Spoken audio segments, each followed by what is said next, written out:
Welcome to Six Pack Discussions, where Cody and Jared take on the biggest, most talked about headlines with logic, passion, and a six pack of beer. If you're listening, we challenge you to take an unbiased view of the world, because we know these conversations are complicated. So sit down, crack a beer, and welcome a new perspective. Okay, guys, we are live. Six Pack Discussions. Me and Jared have just been, what I'm going to call bullshitting for the last hour, as my wife would say. We've been pre-podcasting before our podcast. Just catching up. Dude, to Anna's point, or Cody's wife, guys, our wives are continuously amazed that Cody and I can talk about literally anything. We just had to force ourselves to start recording because we probably would be able to go on another 5 different tangents, just like we were. Yeah. And one of the tangents just so happened is going to get recorded today because we probably could talk about this for another hour without even being recorded. Easily. Is a new term that is making its rounds around the country right now in news, in universities, in legislation, called minor attracted person, or MAP for short. So somebody that is attracted to a minor, and in most cases is going to be an adult, let's be honest. So an adult that's attracted to a 13-year-old, a 12-year-old, an 8-year-old. In the past, Jared, what do we call normally this term? It's pedophiles. A pedophile.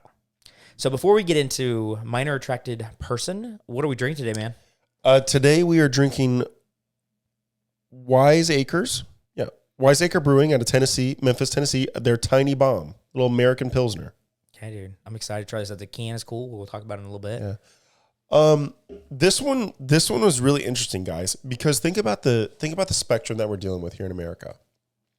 So we're dealing with one side of the fence that is saying, hey, we need to destigmatize and make these pedophiles a little bit more acceptable. So let's use them a little bit friendlier term, like a MAP, like a minor attracted person.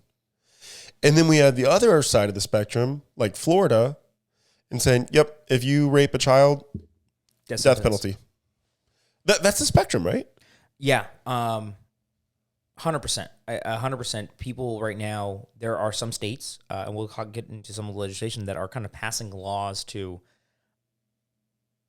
allow for that language to not be used, right? So that you aren't going to be stigmatized to be attracted. And here's the fine line, and I don't know if you saw this, but a couple of articles said, hey, guys, the problem is that there are people that are stigmatized that are attracted to minors but have never committed a crime. This was in that art. I read the synopsis about that in the book. Okay, I want to get into this book. What is it, A Long Dark Shadow? Or yes. So is that what it is? This is the book. So that was the Old Dominion assistant professor. Mm-hmm. Yep. A Long Dark Shadow, Minor Attracted People and Their Pursuit of Dignity by Alan Walker. So Alan Walker, or they, as they use the pronouns they, they're transgender. She wrote this book, or they wrote this book. A couple of years back, they are a professor at assistant professor at Old Dominion. Old Dominion. And the book really says, hey, let's discuss the misconceptions around minor attracted persons and how these misconceptions harm children rather than protect them.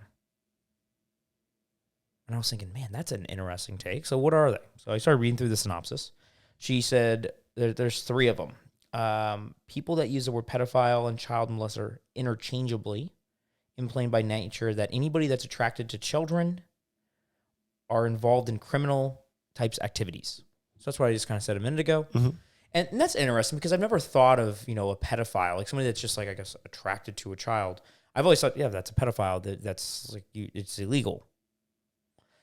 Now, here's a weird thing to think about. Hopefully I'm not throwing this too much on its head, but I'm sure you've thought of killing somebody just like in a flighting moment. It's funny that you're making this analogy. Yep. Okay. Yep. Everybody has thought of, oh my gosh, I just want to strangle somebody, right? And all of a sudden, this thought goes away. But I thought about it. Exactly. Did I act on it? Exactly. I know. And that's your prefrontal cortex allowing for rational thought. That's the difference between us and most animals, right? Is that we're able to say, oh, that's bad. Let me throw that in the back of my mind. Yep. And so the argument there is that, hey, there are people out there that are attracted to children, but they don't act on it. Should we actually have some type of stigma against them? Okay, that's interesting. It's an interesting argument. I think it's thought-provoking. It is. I wanted to say one other thing here from that book. Discusses the misconceptions of stigmatizing. Oh, Matt, go ahead. What were all the different terms that he was using in that synopsis? As far as pedophile versus another file versus another file. Is it like pre-puberty, during puberty, post-puberty? Yeah, there's three of them. As far as the files, I've never heard those terms. Have you? Infophile, which is attracted to 2 or less years of age. So somebody that's attracted to an infant, which is, it just sounds, I'm going to say disgusting. It's kind of odd. Like I don't know why a human would be attracted to somebody that is a baby. Okay. Other than for love from a mother or a father. But yeah. There's hebophile, which is somebody that has already, or is going through puberty. This is normally 12 to 15-year-olds. Hebophile. Mm-hmm. And then pedophile, which is somebody that is prepubescent, meaning usually like 2 to 12, 2 to 10. Yeah. So there's sort of 3. Pedophiles use the most because that one's kind of like, I'm guessing probably because this is somebody that is not pubescent, so there's not really a reason for them to be attracted to. But you can imagine some cultures, 12-year-olds or 15-year-olds, they marry. Yeah. So that's kind of in a different group, I guess. Oh yeah, let's take a little party I want to say. So in this book, Alan Walker wants to explain how having a belief that people are pedophiles and shaming them will not extinguish the attraction at all. So essentially, it's like it's not going to fix the problem by shaming somebody. And I'm like, I don't know about that. I think if you shame somebody, it might make somebody be a little bit more introspective and say, okay, what am I doing right now? Should I be doing this? Mm-hmm. I don't know. Has anybody ever told you something and you're like, you know what? I probably should look into that. Maybe after 5 or 6 times. I don't know. Not this, of course, case, but yeah. I came up to you, hey man, dude, you been eating a lot, brother? You been eating a little too much? Would you go home and be like, okay, maybe I should actually lose 5 pounds? I don't know. If I said that, maybe another guy said that to you, and 5 different guys said that to you, would you all of a sudden say, you know what, shit, maybe I should hit the gym a little harder this morning? You know what I'm saying? Like, yeah. Would you take that feedback and maybe take that introspectively and look back at yourself and say, hey, maybe I should make a change? Yeah, I mean, especially, someone that obviously I can consider very close like yourself. Yeah. I mean, I'm just saying, like, that kind of feedback is good. It's kind of shaming a little bit. What do you think? Or is that just positive feedback? It's one of those things, man, where I don't know. I think we're getting a little too off away from the fact that you're hurting someone's feelings versus doing something wrong. It's almost like I say this all the time. No action is an action. Like if you see someone fucking up and you choose not to say anything, that's an action as well. That's true. Yeah. And that's what I'm kind of equating this. That makes sense. Yeah. Did you look at any, I wanted to go through this. I didn't realize, what the stats were for childhood sexual abuse. Oh my gosh. You know they were so high? 1 in 4? 1 in 5. 1 in 5. 1 in 5. And some people thought that was low, so you could be close. But 1 in 5 children in America have been sexually abused in some way or another. Isn't that disgusting? It says 1 in 7 girls and 1 in 25 boys will be sexually abused before they turn 18. 400,000 children a year in the U.S. become victims of sexual abuse.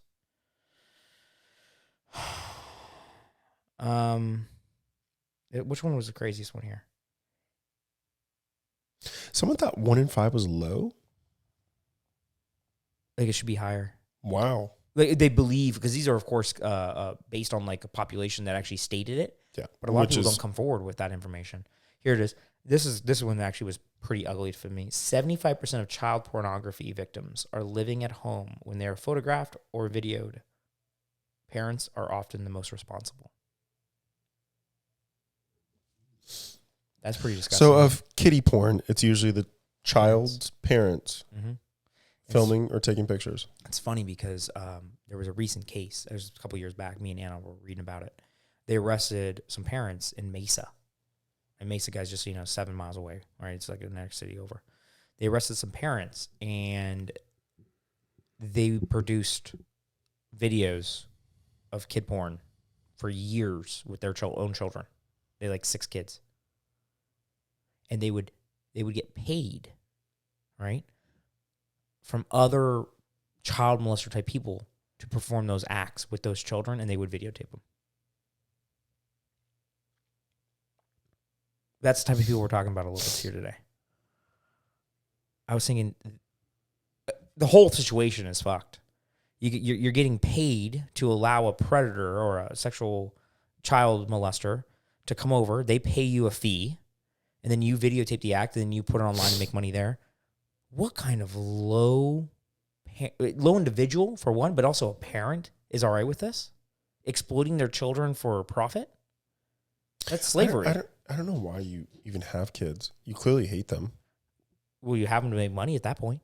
That's their money making. So that was here. Like, it's not like that's a stone throws a foot away for anybody thinking that doesn't happen in your backyard. That's a real story, real case. All the details were exposed online a couple years back. That one made my stomach turn. So throwing that one out there for you. Horrible. Horrible. Anything else you were looking at when you were maybe anything that you were like, this is interesting? I saw a bunch of research papers on this stuff. Actually, it's actually been fairly well researched, which is interesting. Yeah. So I think Alex, right? Alan Walker. Alan Walker. I'm sorry, not Alex. Alan Walker. I think what they're trying to do, the most thought-provoking thing, and I don't think we spent enough time on that, was this whole aspect of thinking it but not doing something about it. Mm-hmm. And I thought your analogy, it's actually really funny that you went as extreme, but we are talking about, child molestation. So we're talking apples to apples here. Yeah. Guys, I have been so angry. I was like, I want to kill that son of a bitch. Uh-huh. We've all said it. Oh, We've all instantly thought about it, no matter how long we have thought about it. Mm-hmm. Or I want to kick that guy's ass. Mm-hmm. You've thought about that. You may not have done it. Yep. That was probably the most thought-provoking. And by no means, guys, am I trying to destigmatize. Don't hear what I'm not saying. I'm not trying to destigmatize the minor attracted person versus a pedophile, right? I'm not trying to do that. But you can't help but realize the strong similarities of thinking something versus doing something. Yeah, and that's where I think we don't criminalize thoughts, right? That's Minority Report shit. Have you seen Minority Report with Tom Cruise? That's what Minority Report is about, right? You have the thought, and you're going to commit the act in the future. Well, you find out in the movie and in real life, people have thoughts that you don't act on, to Jared's point. So I already threw that little kind of like, let's say, fireball at your way, and it starts making you think a little bit differently, and I think you were already going in that direction. Here's another one. Interesting take. What if we called murderers life takers, or embezzlers money shifters, or perhaps other property preferers for people that like to steal stuff? So what we're doing is are we just trying to take a term and make it a little nicer sounding? Because I want to call a murderer a murderer. I want to call a thief a thief. I want to call a embezzler, yeah. A pedophile, if they are actually committing those crimes. And so the last thing I want to see is all of a sudden we create this kind of cultured, natural, or just very gray language. I think when you're committing a crime, there should be some extreme language because it's part of our culture to say, hey, that person's a bad person. Yeah, it's really interesting. And I think this goes along quite well with actually some of the other things going on in our society to where we're just changing the definitions at will. Yeah. Right? Whether it was that brush up about changing the definition of recession or now this pedophile, right? I guess I just don't understand why we're afraid to call things the way they are right now. Yeah. And if somebody gets called a pedophile legitimately, right? Let's just say I have a neighbor, which I don't, that I move into this new house, which I did. And one of my neighbors comes over and says, hey, man, just so you know, one of the neighbors down the street, let's just make up some name, Mark or something like that. He kind of comes off a little bit of a pedophile. Just so you know, you got kids. He may have never done anything, but maybe a couple of times he's asked the neighbor's kids to come in his garage and hang out with him by himself. Oh, well, maybe that's kind of weird. But he may have never done anything. Mm-hmm. But what else are you supposed to say? Like, what other word are we supposed to say? And we're supposed to say, that hey, just so you know, he's a minor attracted person. What are we really trying to say then? Because a parent to a parent, if you're saying that, what are you trying to say? You're saying the exact same thing. You're just using a different word. We're not saying that, hey, he's committed sexual abuse to multiple children. That's something different. And that's what I'm trying to say is it's a pedophile is still a pedophile, especially if you're using it in that kind of language or that context, right? Dude, I 100% agree. I don't understand why you wouldn't want to make it apparent. Why you'd want to soften this up, because here's what really hurts me, man, is whether the number is 1 in 4, 1 in 5, whatever it is. Imagine the pain that these victims, these 400,000 children, as they continue to get older, imagine the pain that they must be going through right now every time they read an article that says, damn, now it's not being accepted. I don't want to go to that extreme, but it's being softened in a way to where it's a lot more tolerable term. Right? Am I being too hard there? Or no. And imagine the pain that they must go through. And when we get into our opinions on this whole thing, one of the things I want to kind of think about is, does the language we use perhaps incite less of a cultural penalty? Do you see what I'm saying? As far as like in the connotation associated with the term? Yeah. So let's say that I call you a map and you technically, and let's say you are 100% a minor attracted person. Mm-hmm. You're like, oh yeah, I'm just minor attracted person, minor 17-year-old. I'm 24 or whatever, like it could be close. And then, you get called that for multiple years. You're like, hey, no one really has a stigmatized. It's not stigmatized. I'm not a bad person. I've never committed a crime. And then you start saying, maybe I should be this. Maybe this is my identity. I don't have another identity. Maybe I actually really am attracted to minors, and maybe it's okay. Does it possibly create almost a non-penalty by society? Because I would say if you were called a pedophile and you actually technically maybe are somewhat of a pedophile, but you've never committed a crime, I think there's like a society kind of stigma that prevents you from maybe acting out because of some of those things. If someone's ever called you a pedophile and you technically are, you're probably like again, you're a little introspective and you say, maybe I probably should get some help. So that's really interesting. Hold on. Are we on our second beer? We are. Let's go ahead and do this. Let's do it. Okay, guys. So Jared introduced us. Tiny Bomb by the Wiseacre Brewing Co. out of Memphis, Tennessee. This might be our first beer from Tennessee. I think so. To be honest. Great pick, Jared. This can here, it is, and you know what? There was a box. You want to grab that bag right there? Oh, shoot. This can is extremely cool. Unique for sure. So we got kind of what I'm going to call like a high school type drawing with, it's got like a old school cartoon bomb on there. One of those round bombs, but it's actually a hop that's lighting on fire. It's got very cartoony graphics. Yellow and green are kind of the style here. Jared, we got a story on this beer, man? Yeah, so this is kind of fun. So Wiseacre headquarters is actually known as the Little Betty Bayou. That's kind of fun. So let's see. So Tiny Bomb American Pilsner. Boom. The soft waters of Pilsen. Czech Republic birthed this classic style centuries ago, and the waters from the artisan wells in Memphis are perfect to create your own version today. Pow! This beer is made with German Pilsner malt and is spiked with local wildflower honey. There are delicate herbal aromas wafting from this crisp, smooth pale lager. Shazam. Damn. Oh, man, that's cool. It's a 4.5 alcohol by volume. If you guys find this, take a look at the can. Jared, take a couple sips there. What are you thinking on the flavor profile? Do you taste some of that wildflower honey or whatever it's called?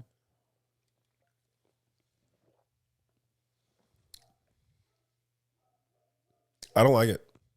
Yeah, I'm not a fan either. It's a little warmer than I think I wanted to. I think I probably should have put it in the fridge. I'm gonna put this at like a 2.2.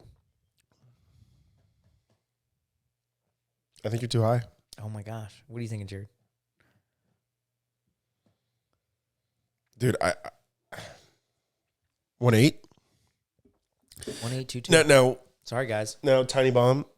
To Cody's point, this is a little warmer than we'd like. But overall, But I don't like the. Yeah. I'd say the only hint of flavor I did think was kind of nice was that honey. Yeah. I taste a little bit of that honey, but everything else is just so flat around it. Yeah. It's kind of. Is that hop or what's the other ingredient that they put into beer? Hops and Malt. no, I think it is hops. It is, man. It does have a good amount of hop though for a pilsner, which is kind of interesting. Maybe it's that German hop or something like that. I know there's a different type of hops. Yeah, I wanted to like it. I know, I did too. I The wanted to can's like super it. cool. The green yellow is cool. Sorry guys, American Pilsner. Maybe we'll try another one from you guys over. Got to at keep it real Wiseacre. though. Yeah, we're not going to give you some type of padded entry. Okay, you were going to say something. Do you remember? Nope. Shit. I was talking about how language can possibly incite or maybe Yep. disincentivize Yep. your actions, and strong words can make you maybe rethink things. Damn it! What were we talking about, man? Yeah, how about this real quick? Let me give you some stats on possible pedophiles in the public. So if you're parents, this is interesting. What should be looking out? How scared should you really be about this kind of stuff? Maybe if you're young children listening, how scared should you be about this stuff? 0.5 to 5% of males in the U.S. are possibly attracted to pubescent adolescents. So, of course, there's a pretty large range there. I'm guessing the questionnaires are kind of hard to get answers out of. But let's just say it's right in the middle there, around 2%. So 2%, so 2 out of 100 men in the U.S. are possibly a pedophile or a minor attracted person, which is fairly high. So that's what I really don't understand. Actually, I think that's what I was going to talk about before we did the beer rating. Where I'm confused is this introduction of minor attracted person, that term. Because what I don't understand is, oh, that guy's a pedophile. Like, that is someone that is making like egregious like, you wouldn't just say that like kind of off the cuff. Like, it's either through displayed actions or criminal activity. Yeah. Displayed desires versus criminal activity, I guess. So that's what I don't understand. Like, why are we trying to soften this terms? Because actually, Alan Wagner, they actually got their Walker. Alan Walker. Either I fuck up the first or the second. It's not intentionally doing it. I'm sorry. I know. They actually got their study because I think they polled like 276 people. Did you see where they pulled their sample from? It's an organization, Virtuous Pedophiles. That's the organization's name. So if you only ask them, but you don't include, like, say, people that have been actually arrested. Virtuous Pedophiles is the group name where they conducted their study. And these are people that are actually going through, like, probably like AA type meetings where they're like kind of talking about, hey, I have this, kind of outside of society thought process, let's just say. I don't want to act on it because I know that it's illegal. Well, 75% of them think it would be illegal. You saw that. Yeah. And so this is a club where just short of 300 adults, only, what is that, just rough math, 250 of them? Did you see, though, the problem with the 75%? What? About half of them have been rotated out because they went against the conduct of the organization. Oh, I didn't.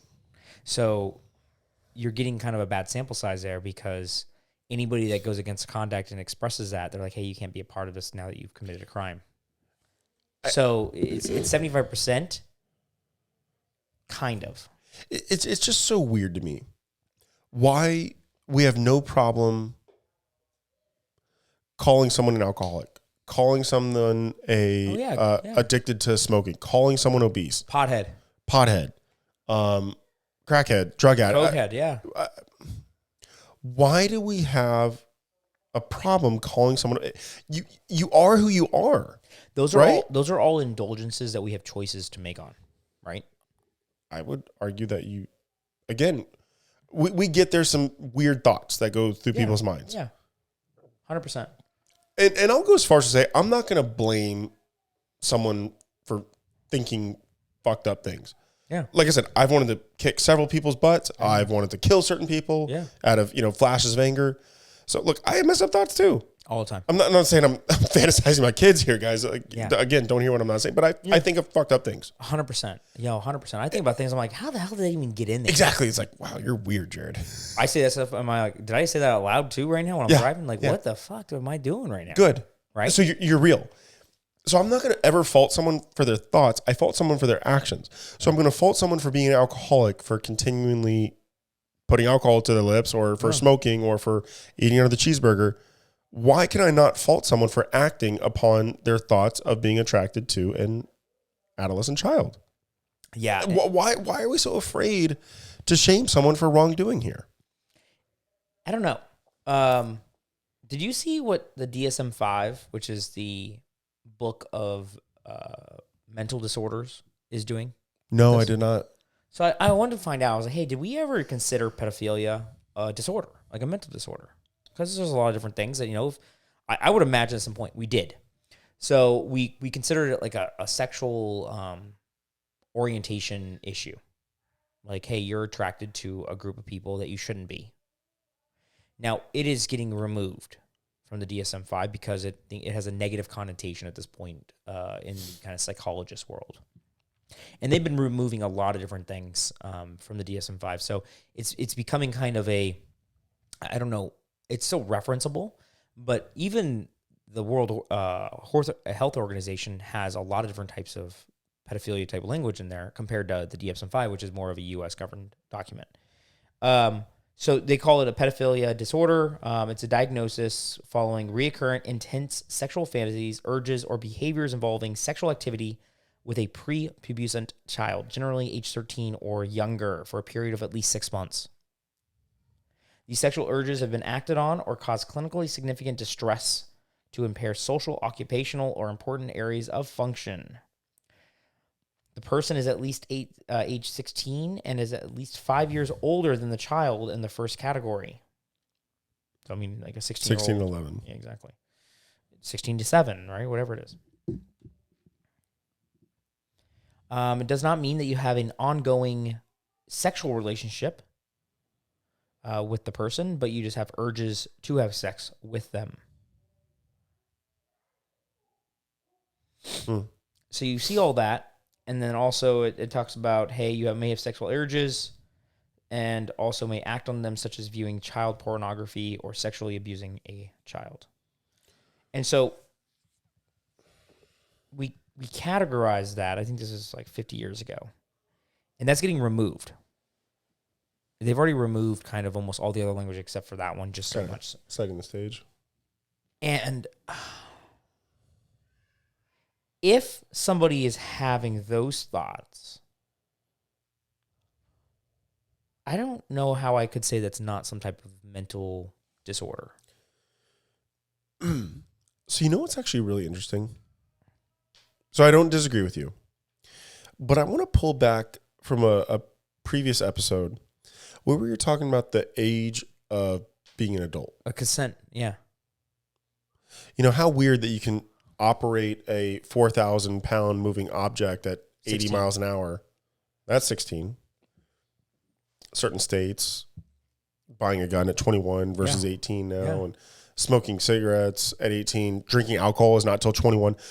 It's just really interesting, this whole age of adult. I thought about this the whole time. And this is where I think this is where there's gray area, even with this language, pedophilia. I know it's weird. It feels like it should be black and white. But many people have married their high school sweetheart. And I guarantee they had sex while one of them was possibly underage. Mm-hmm. One was 17, one was 18. One was 16, one was 19. Technically, that would be pedophilia, right? You are 19. That is a 16-year-old who's maybe turning 17 this year. That's pedophilia, right? You're attracted to them closely if you're having a relationship with them. So there is some kind of weird kind of gaps. And I think even in Arizona law, I think, remember, we talked about this a couple of times because there were some girls that were dating like college kids when we were in high school. Mm-hmm. I don't know if you remember this. Mm-hmm. And they're like, well, we had to get like consent from our parents and all this bullshit that probably didn't ever happen, but they made some excuses and whatever. Yep. But there are some kind of little, what I'm going to call gray area here. Where I don't think the gray area is, which I'm going to talk about a law that they just passed in California, is when it's like a 22-year-old and a 9-year-old. Well, so here's what's really interesting. What about, let's say, a 50-year-old and a 20-year-old? I know. Weird, or a right? 60-year-old and a 20-year-old. Hell, there's a current movie star it's kind of like the running joke. You won't date anyone over 25. And he's like 50 almost, right? Or 45 at least. Like, yeah. So why is that being called and not being called into question? Yeah. Well, Literally, you were on your second divorce whenever they were getting born. You know what I mean? Like, why is that not weird? Well, I think that What is this magic number? Well, I think the thing is that both people are being able to consent, right? Consent is the word. Okay. Right? 25-year-old, I think you are able to consent your own body. Like, no one's telling you to do with your own body, right? Like, I can go run in front of a train track and get hit by a train tomorrow, right? I have no parent that's going to be telling me to go outside after 9 o'clock or 3 o'clock. You're 25. So if you want to have sex with a 50-year-old or a 40-year-old or a 20-year-old, right? That's fine. Where it gets weird is when the age of consent, which is what we went into, is like, what is the age where somebody can actually consent to sexual relationship, anything really? Yeah. And we even had some gray area in our episode, right? Yeah. We're like, because that's hard. But I think our laws have gray area. It's all over the place. I can consent to drive a car at 16, yet I can't smoke a pack of cigarettes till I'm 21. I can't rent a car till I'm 25. We clearly, as a country, have kind of some... Don't know what an adult is. Exactly. If an adult was 18 for everything, we would say, oh, okay, well, you can enlist in the military at 18. You can buy a car at 18. Or you can buy beer. Exactly. 18. We clearly don't think that. Now, we right now, let's just say with laws present, 18. Right? That's what the age of consent is, right? So I don't want to go through all that because we did that already on that episode. I know. And I wasn't trying to muddy the waters. And I'm not saying this movie star is a pedophile. All I'm saying is there's a 30-year age gap. And it's being kind of laughed about. It's funny. It's funny. If I were to date someone that's 30 years younger than me, they'd be fucking one. Well, that's weird. It is weird. Here's a even crazier thing is there is a larger stigma, I would say, for a older man dating a younger female than a younger man dating an older female.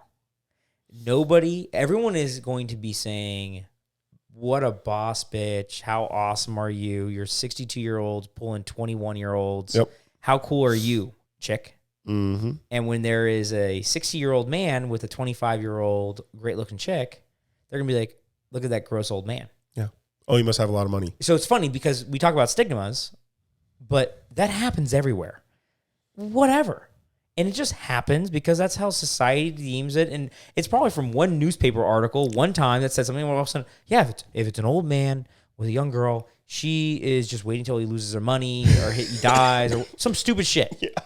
And if it's an older chick with an older guy, it's like, wow, that chick just is, must be the hottest thing on earth. Yep. And she's got some pool Pool boy hanging around, cleaning the house a little bit and has, doing sexual fantasy for her. Whatever it is. Pool boy. You like that? What do you think about, hey, real quick, when you think about pool boy, what goes in your head right now is just imagination? Oh, I'm thinking like an 18, 20-year-old, really tan, buff dude. Wearing like a thong bikini. Oh, red too, if you want to know. Red Speedo bikini, no hair shirt. slick back. Yep. Blonde. And just kind of hanging out by the pool, maybe doing like a little bit of like organization. Yeah, 100%. Yep, that's Serving where I a went. drink. That's where I went. And that's funny. I went the same way. Everyone in our audience went the same way. So, dude, okay, age thing. I want to run this by you. See what you think. So, California. This is kind of crazy. So, California, they just passed this law. It's called Bill Number 145. The guy that passed it, I don't have his name here, but anyways, this is based on his Passed it or proposed it? He proposed it, and he also got it passed. Oh, wow. Signed into law. Oh, that's nice. So this is what it states. California, this is to end California's anti-LGBTQ discrimination treatment of specific sexual acts regarding sexual offender registry law. Under this longstanding California law, if an adult has voluntary penile vaginal intercourse, normal sex between heterosexual people, with a minor age 14, 15, 16, or 17, and is up to 10 years older than the minor, right? Okay, so 24, 25, 26, 27. Exactly. Okay. And the idea there is that you might have a relationship with somebody that's kind of slightly older. Mainly the idea there is like high schooler that goes to college and they have a relationship. High schooler that goes to college that gets his doctorate, then still dates high schooler. Okay, It's got a it. little bit of time. 10 years. I get They it. use 10 though. Is not automatically registerable.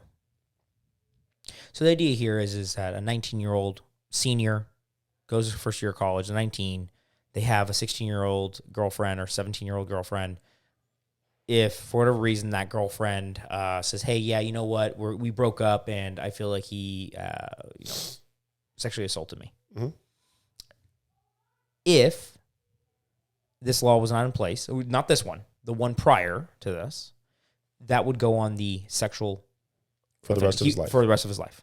So California has, and so does Arizona, just so you know. Most states have this law in the books that kind of protects that kind of relationship in that weird It's the Romeo and Juliet role, right? bingo. Exactly. So right now that protects people for penile and vaginal intercourse. Vaginal. What am I saying? Vagile. Oh, I'm sorry. Vaginal. Yeah. Vaginal. That was screaming. I was like, what the hell? I'm sorry. Okay. Yeah, I'm sorry, buddy. By contrast, if the sexual act is oral, anal, or digital penetration, which I have no idea what What's that means. digital I have no penetration? idea. The court I'm afraid to search that, but I'm going. The court must place the defendant on a sex register list regardless of the facts of the crime, and even if cases where the prosecutor does not want to place the defendant. So that was the, let's say, the summary of why we need to have this bill. Oh, I'm actually not even listening. I got to figure out what the hell digital penetration is. Yeah, I'm guessing this is like if I send you like nudes or something like that. I imagine, right? Oh, digital fingering. Oh, finger like digits. Digits. I was thinking digital as in like internet. I was thinking like, Internet. explicit pictures. Yeah. Digital penetration. Okay. Wow. Okay. They went really literal there. They did, yeah. This bill will exempt mandatory registration under the act of a person convicted of certain offenses involving minors if the person is not more than 10 years of age. So essentially this says, hey, you know what? If two gay guys, if a gay guy that's 25 and a gay guy that's 15 decide to have anal sex and it comes up into the courts, there's some type of possible criminal case, that older male will not be automatically listed as a sex offender. This one got a lot of flack. Now, again, the judge still has a discretion to put him on the registry list. The operative word here is automatically, I believe. Exactly.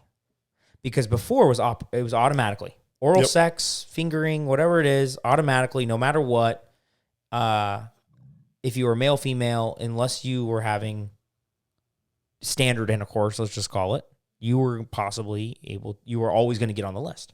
And I'm looking at this law, I'm like, well, this actually kind of like closes a little bit of a loophole, I would say, for all of the other types of sexual acts, for not only male, female, but also plenty of male-female relationships that include oral sex. And digital. And digital. Yeah. And anal. Yeah. Like, I was like, oh, okay, well, I don't see that big of a problem with it. Are you about to hit me with a butt? Because I actually agree with this. I know. No, I don't have a butt. Where's the butt? I don't have a butt. I just want to. Yeah, I actually think that should be the new normal. I don't have really a thing. Like essentially, it's just. I don't have anything else. I just wanted to let you know. Like, it's kind of interesting because but the 10-year thing is the weird one. Sorry, that's the only thing that's weird. So my deal is, okay, put a number to it then. What is that number? Probably like 5. I think it should be lower, but right now somebody must have did the math on 10. So 10 is weird. 15 to 25, like that's kind of cut. Like, okay, why 23 to 13? That shouldn't be happening. Okay, so should 13 to 18 be happening? Well, I guess once you're 18, it would be 13 to 17. And I would no, say, but for 5 years though. Oh, I see. I don't know, man. 13 to 18 doesn't sound as bad. Okay. Let me I know. 12 to 17. No. 16 to 11. I will say it does actually say 14, 15, 16, 17. Oh, it did say 14. Okay. Yeah. Okay. You're right. I misheard. I was misapplying there. So 14 would be the youngest. Okay. And that's probably because it's post-puberty. Normally, yeah. Yeah. But the year thing is the only thing that kind of gets me. And it kind of gets me on both. I'm not saying it's because of this law, but even the prior law, Romeo Juliet law, I don't know. Like, are you able to consent at 15 years of age to a 23-year-old? Because, man, 23, 24, 25-year-old. And, guys, just so you know, I forgot to mention this. This is a solely male problem. Like all the pedophiles or male or minor attracted people are males. No, look at all the teachers that are having sex with their students. In the data set, those are outliers. Okay. It is a 99% problem for males. They said that they can't even find enough to do proper studies of females that say that they're attracted to male. That's weird. And it's not weird, though. Because if you think about what females are attracted to, right? It's not normally physicalness. Yeah, it's usually like a mental acuity. It's power, stature. It's power. It's money. Finances. Exactly. It's security. Yeah. And guess what? A 15-year-old does not have if you're a male. Power, money, confidence. Yes, exactly. And so females normally are attracted to slightly older males, and males are generally attracted to younger females. So this is a solely male issue. Now, one other stat I wanted to run by you. This now I will say the data is slightly late. 1992, the study was done. So we got some age on this thing, 30 years. Proportion of true pedophiles among various groups of sex offenders against children and taking into consideration previously reported mean numbers of victims per offender group. So essentially saying, hey, I'm a pedophile. I've done this now 10 times. So taking into that account, right? Because it's not, hey, you've only done this one time, you've only affected one person. If you've done this 10 times to 10 different people, you are going to move the average. The ratio of heterosexual to homosexual pedophiles are calculated to approximately 11 to 1. This suggests that the resulting proportion of true pedophiles among persons of homosexual erotic development is greater than the persons that develop heterosexually. So there seems to be more people that are in the minor attracted children that are having sex with same sex. Female, female, male, male. Than it is male, female, male, female. And where I was wondering about this one is because what do you hear about the church? Priests. With? Altar boys. Boys. And I thought through this, and I was like, man, what about those guys? So I went to a little bit of a rabbit hole. In the 2000s, U.S. Catholic bishops started calling for various types of child abuse and child sexual abuse a different word. They tried to call it boundary violations, not pedophilia. Do you see this language issue? Boundary violations. it feels like we're kind of doing repeat here. Rewind, repeat. So that's what the Catholic Church calls it, is boundary. They tried to use that language when communicating internally, that we had a boundary violation within X, church. And now we're going to have to relocate that bishop. So they use that terminology. They try to make that normal. Like, hey, you know what? We had a boundary violation. We're going to go ahead and deal with it appropriately. We had a minor attracted person violation. You see how there's some language kind of like softening? Oh, yeah, 100%. Marketing. Yeah.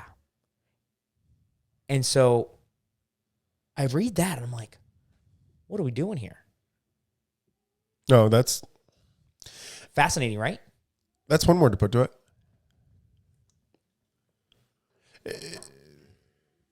It really, it turns my stomach that we're, as a society, coddling the perpetrator, right? I just hope that, none of my loved ones are ever victim to that, to where they have to essentially look the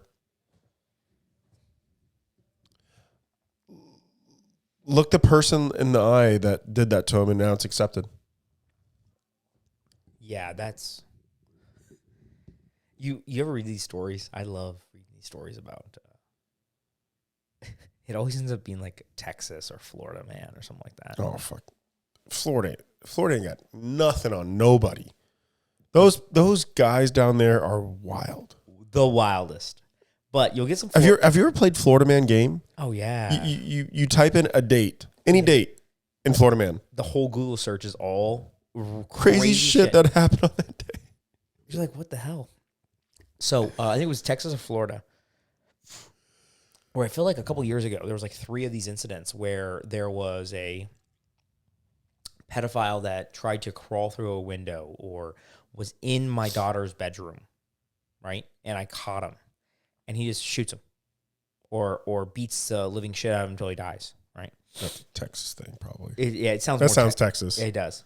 And, they all go to, of course, court, and these guys are completely eradicated of all charges, right? A jury deems him like he had a complete right.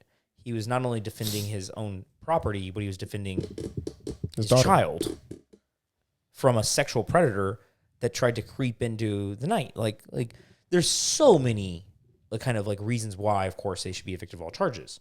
But there was a kind of like the spell of like 2 or 3, gentlemen that did this. And I don't know of many people that would defend that individual, right? I know people all over the spectrum. If somebody creeps into your daughter's bedroom in the middle of the night through a window and is standing over them, and somehow you find out, I don't know of any mother that would not kill him. Mothers are the most voracious to their children than any male could ever be, any father. Let's just be honest. Mothers see that as like, their baby forever, right? And some fathers do, of course. But mothers are going to kill him 100% of the time, or try to kill him, right? There's no this. And most fathers, of course, are going to do the same thing. I'm not saying all of them like a mother would, but most fathers would, of course, will too. So, of course, there are people that are 22 years old or 23 years old or whatever that have never had children and say, well, that person, is in a bad spot in their life. They might make some excuse. But I would say any person that has had children would probably say, yeah, that person's dead. But it's weird because that person actually, if they don't get killed by a parent, that person goes on trial and, gets 10 years, 15 years. Florida, of course, is changing this, and I wanted you to explain that one more time. They haven't changed it just yet, but they want to increase the penalty. Yeah, so I believe this is kind of DeSantis's baby, for lack of a better term, something that he's really trying to get through. They are trying to increase the penalty if a person is convicted of rape to a child. The maximum sentence is now the death penalty. They now believe that is almost like it cannot be salvaged. It cannot be counseled out. It cannot be, what's his, damn it, the whole point of prisons. Why am I blanking? Re-educated, Rehabilitated. rehabilitated. That behavior, that type of behavior cannot be rehabilitated. So therefore, You know, what's funny is I actually ran across that. They said that a pedophilia, after a certain age, some younger males may exhibit that type of stuff towards younger kids, but they grow out of it. So, you know, let's say a 15-year-old and like a 9-year-old, you know, neighborhood. Mm-hmm. I know it sounds gross, of course, but that person more than likely will not commit that. It would be a one-time instance, kind of younger. It's more of a power issue on a younger child than a actual. got it. Like a physical attraction. Yes. It's literally just a mental attraction because I can power you. Bingo. I can overpower you. But anybody that continues on and has that later in life, it's normally forever. It's kind of like you're just attracted to younger people. So it's interesting that he's stating that, or Florida Congress is stating that, because that does seem like what some of the data states is that if you're attracted to children, you seem to be attracted to children. That's just how you are. For life. Yeah, kind of like if you're gay, you're gay. If you're lesbian, you're lesbian. Like that's your sexual orientation. That I think same idea with pedophilia. So if somebody is doing that and they actually get committed for rape, or they get convicted for rape, you know what's funny is that the likelihood of those people actually living a couple of years in prison, if anybody finds out, is actually probably zero. So like, they're already kind of getting a death sentence. They're just getting a formalized death sentence. Honestly, Yeah. This is more clickbaity than anything. I mean, to Cody's point, I wish we would have known that we would have gone there, but I'd be curious, really curious to see the stats on the... They're the highest killed inmates. If you're a child molester or child rapist, you go to prison and normally you're killed within days of showing up. Like they have to put you in protective custody the entire time you're in prison normally. Yeah. Because none of the other prisoners, the murderers, the top gang members in the world that are in They prison, killed hundreds of people. guess what? You show up and you are a raper of children. You're done. Yeah, because those people have kids. They're like, you can't live. They're literally biker gangs. Have you seen these videos on like TikTok or Instagram or YouTube? There's these guys that go around the U.S. and they're not like they're not cops. Sketchy. Far from it. Yeah, they you know the term catfish. Yeah. Okay. Like So- that's whenever you pretend to be someone and... Yeah, but normally catfishing is normally like let's say kind of like a nerdy, geeky, like kind of like 500-pound guy is pretending to be like a really hot girl, right? And just playing all of these guys online. Yeah. I think that's generally how it's Yeah, I used. think I watched actually a couple episodes on MTV. Of catfishing. They have a catfish show. Oh, okay. Is the MTV still around? Surely it is, right? Oh, I thought you said like recent. I'm sorry. Oh, no. I mean, 10 years ago. Oh, wow. Yeah. Okay. So, of course, it's gotten way more advanced nowadays, of course, with internet and text messaging and Instagram and shit. So there's these guys. They are, I'm not going to say a biker gang, but they kind of seem like they kind of act like a gang, right? They do this. They catfish pedophiles, and they pretend to be young people, younger boys or younger girls, This is awesome. and they catch all these fuckers. So this is like To Catch a Predator, but with like actual repercussions. Oh, dude. It's nasty. I watched this video the other day when I was researching. This guy says, hey, yeah, meet me at this hotel.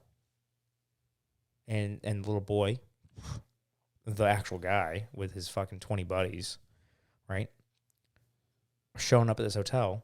And they all pull up, and this guy's just waiting outside the front door, right? White guy, 44-year-old, married, kids, everything, right? The person that you would never think. Technically. Mm-hmm. He is on a business trip.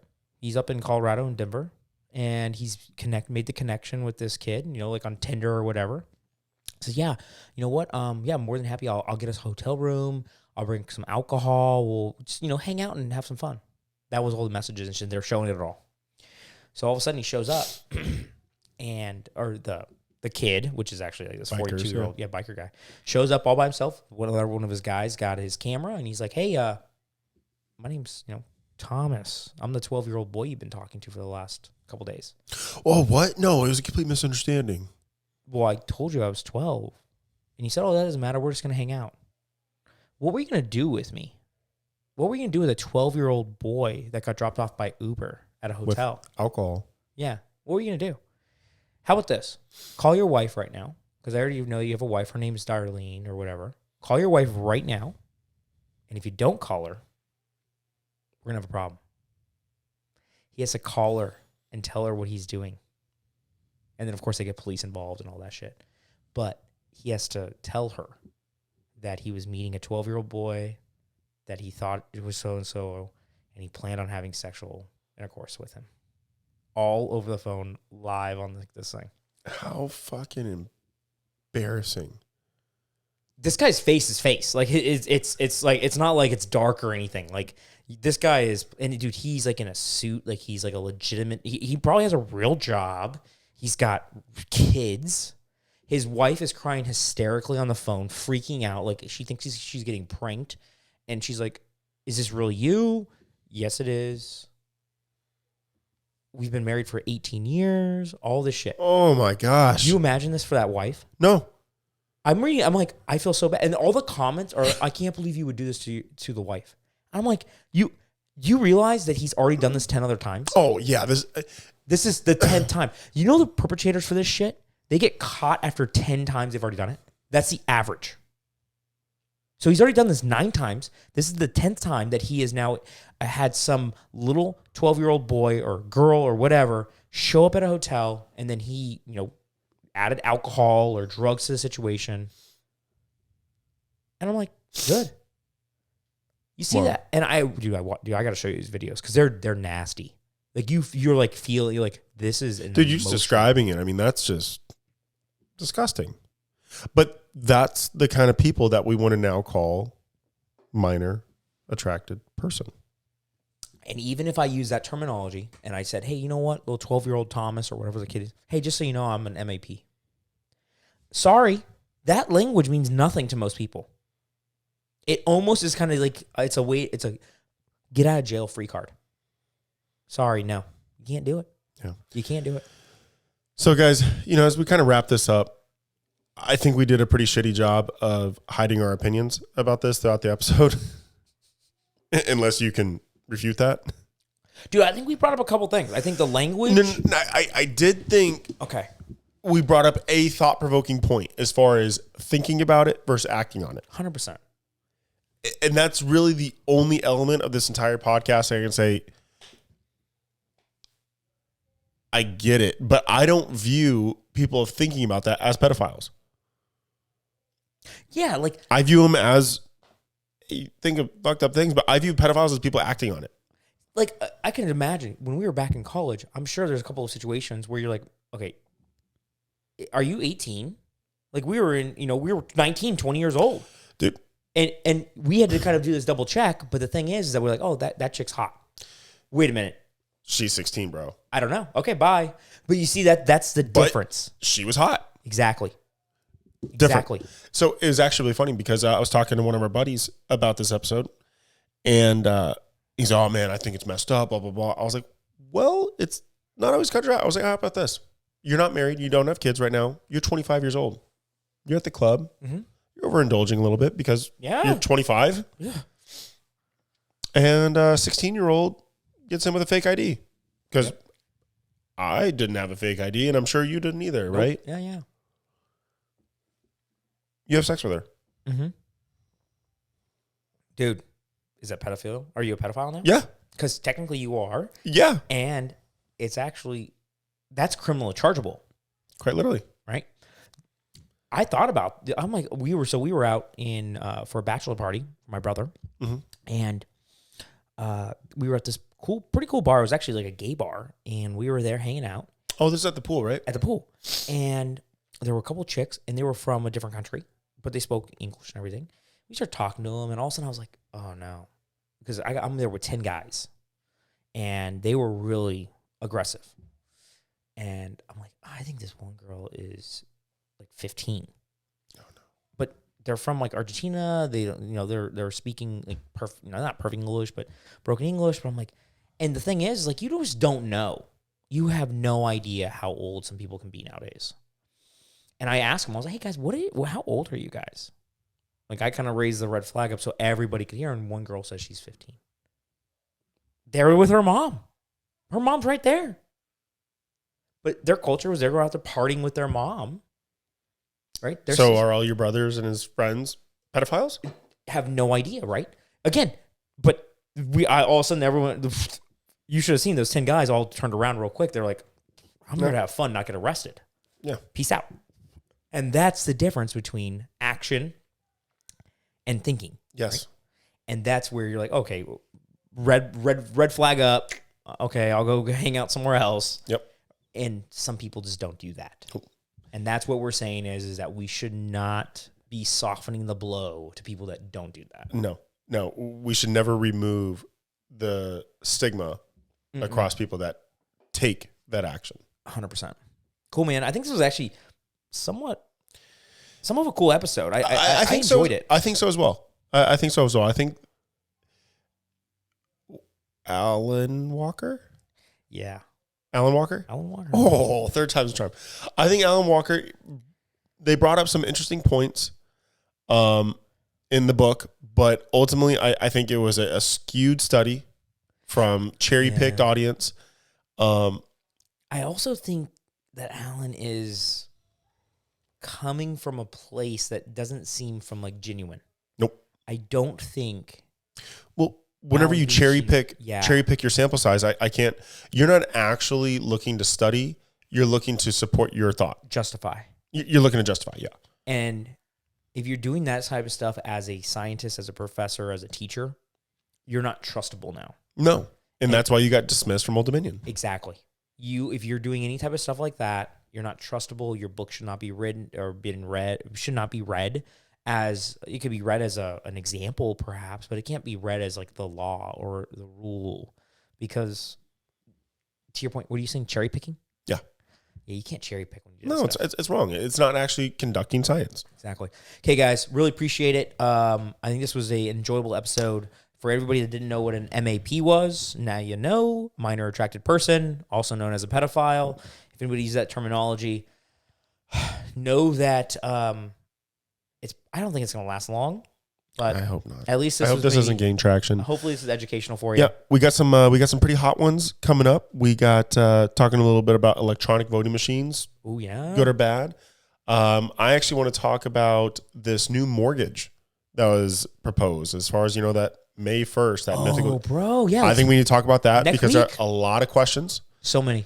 And also one thing I want to talk about is evidently there are LGBTQIA plus parades being canceled because children can't go.